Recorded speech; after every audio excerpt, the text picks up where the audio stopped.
Assalamualaikum warahmatullahi wabarakatuh. Masih jumpa lagi dengan Ibu Nisa dalam pembelajaran PWPB di sesi ke-8.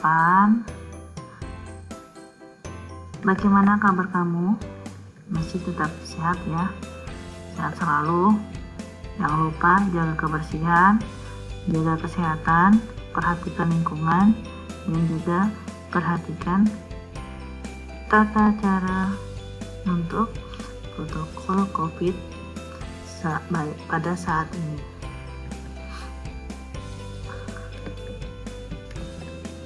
Apakah sudah sarapan? Apakah kamu sudah berdoa? Jangan lupa isi absen, aktifkan browser, dan siapkan catatan.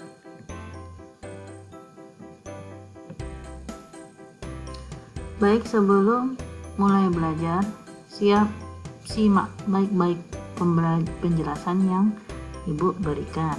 Selalu terapkan rumus ATM, seringlah trial dan error.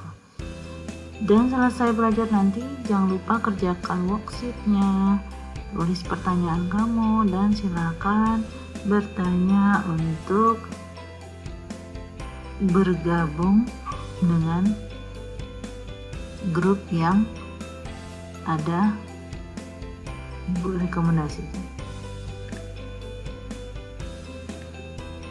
Materi hari ini adalah framework. Minggu lalu kita sudah membahas MVC yang merupakan salah satu dari bentuk framework.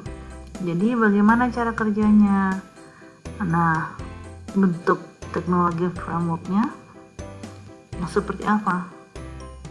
Prosedurnya bagaimana? Framework.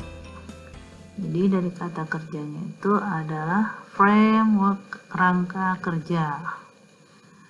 Rangka kerja yang digunakan untuk mempermudah para pengembang software dalam membuat dan mengembangkan aplikasi. Biasanya berisi fungsi dasar. Fungsi-fungsi dasar ini nanti digunakan supaya lebih cepat dalam bekerja. Jadi kalau sudah memakai framework, tidak perlu lagi bersusah payah menyusun komponen dari awal. Jadi pengembang dan programmer tidak perlu melakukan membuat skrip yang sama berulang-ulang.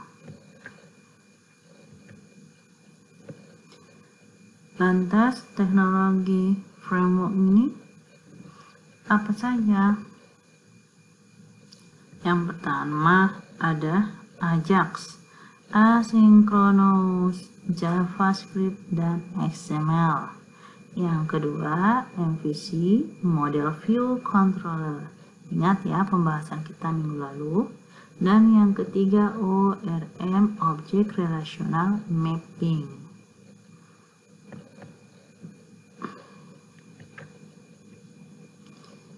Nah, konfigurasi framework yang pertama yaitu Ajax. Ini digunakan tujuannya supaya presentasi dari website yang dibuat itu lebih responsif. Jadi kalau misalnya ada data yang perlu diubah, hanya tinggal di refresh saja. Jadi sebuah website itu tidak perlu di refresh secara seluruh sistem. Nah, hanya pada bagian tertentu saja. Yang kedua, MVC. Apa yuk kepanjangannya? Model, View, dan Controller. Jadi, datanya itu dipresentasikan, kemudian diatur, dan dilakukan pemrosesan datanya.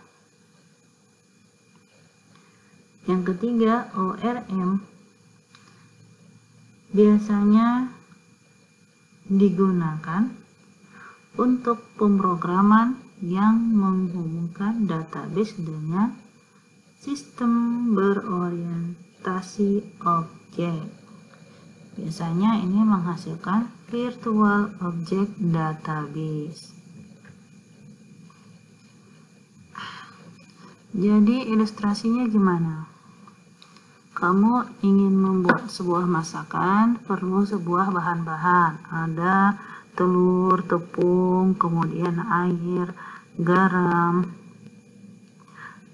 Kamu ingin membuat sebuah kue. Bagaimana jika kue itu ingin kamu buat secara cepat? Tentu kamu pergi ke supermarket, carilah merek Pondan. Nah, nanti kamu bisa membuat kue secara langsung. Kalau kamu ingin melakukan perubahan gimana? Nah, perubahan mungkin bisa dibuat dalam bentuk menambahkan topping, misalnya tambah topping keju, coklat. Atau kalau kamu ingin membuatnya dalam berbagai macam warna, maka kamu juga bisa mengatur warnanya, mau warna pink, biru, ataupun yang lainnya. Nah, dengan adanya Pondan tersebut, kamu tidak perlu menghafal sebuah resep ataupun menakar sebuah resep. Cukup menggunakan satu buah Pondan itu saja. Nah, Pondan inilah yang dikatakan dengan bentuk frameworknya atau bentuk dasar yang sudah jadi. Paham ya?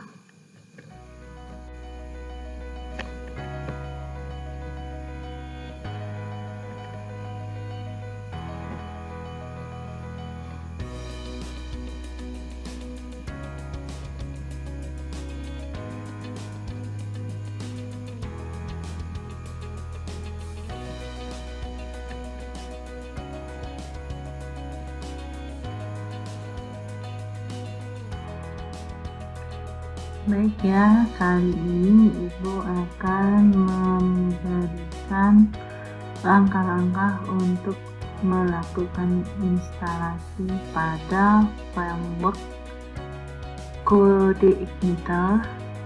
Kalau kamu sudah pernah melakukan instalasinya, biasanya kalau untuk yang ke localhost itu lebih ini ya, lebih lengkap ya, bisa user guide-nya itu bisa diklik. Tapi di sini Ibu ingin nunjukin yang mana sih bentuk Codeigniter itu. Kalau kamu ingin melakukan konfigurasinya langsung ke localhost, silahkan. Tapi kalau kamu juga ingin mencoba seperti yang Ibu lakukan juga silahkan ya. Yang pertama sekali kamu lakukan adalah membuka dashboard ya, dashboard dari alamat websitenya ya, biasanya di member list itu. Nah, ini Ibu kembali menginstal WordPress karena ada masalah ya. Oke. Nah, kemudian lanjut kita masuk ke lanjut. Nah, ini dia. Buka halaman Codeigniter ya, untuk mendownload versi dari Codeigniternya. Boleh yang versi keempat, yang terakhir. Kalau Ibu ambil yang versi 3 ya, yang versi 3, karena kalau yang versi 4 takutnya laptop Ibu tidak sanggup, terlalu berat ya, seperti hidup ini juga yang terlalu berat. Lanjut, kita download. Sudah download, tadi udah di download Ibu, udah di download, disimpan dalam, nanti kamu cari di file download. Oke, kita lanjut ya. Masuk ke nah, ini dia. Kalau mau menginstalasi secara online, sebenarnya hampir sama caranya seperti kamu mengupload file yang biasa ya. Berarti kamu upload file, kembali ke file manager, upload file, klik, Nah, ini dia. Select files. Nah, di sini Ibu select files dari kode igniter yang sudah tadi di download, cari di penyimpanan download. Ibu nih main cepet aja ya, makanya kamu nggak kelihatan. Cari, kemudian pilih, dan lalu upload. Oke, upload. Nah, ini dia, lanjut. Kalau sudah selesai nanti, maka akan muncul bentuk tampilannya seperti ini. Nah, ini ya, oke. Kalau sudah tadi, nah, mau digunakan, berarti tadi kan filenya dalam bentuk zip. Berarti harus kita ekstrak dulu. Ekstraknya gimana? Tadi filenya kamu simpan di mana? Di public HTML. Nah, public HTML, buka filenya, cari file zip-nya, pilih, kemudian di sini ada ekstrak. Di sini ya, ekstrak. Ekstrak. Baik, setelah diekstrak, filenya itu akan bentuk seperti ini.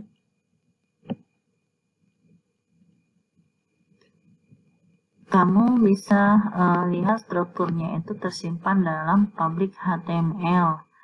Jadi, sewaktu kamu copy, buka folder, langsung unggahnya ke public. Atau kalau misalnya sudah terlanjur buat folder baru, nggak masalah ya, nanti kamu bisa langsung remove aja langsung ke public HTML. Ini ibaratnya itu htdocs ya, kalau misalnya di di localhost itu ibaratnya itu htdocs. Jadi foldernya kamu copy, kamu ekstrak, hasilnya itu adalah seperti ini. Ini isinya. Nah, ini letak config dengan PHP, config dengan database itu buka di bagian application. Nanti kamu akan lihat file config dengan database di bagian application ya. Itu file untuk kode igniternya itu ada beberapa folder, termasuk application, user guide. Nah, nanti kamu bisa lihat sendiri. Nah, buka application, kemudian kita lihat konfigurasi di file config dengan database. Yang pertama, kita ubah dulu file di database. Kenapa harus diubah? Untuk menghubungkan antara file kamu yang ada di website dengan di database-nya, supaya nanti akan berjalan dengan baik ya konfigurasinya. Oke, next kita buka dulu database PHP. Buka dulu database PHP. Nah, ini dia di baris ke-78 kalau biasanya ya benar. Di ini ya, namanya application config database. Di baris ini kamu ubah nanti username, password dengan nama database-nya. Sesuaikan dengan database yang ada di dalam file manager kamu.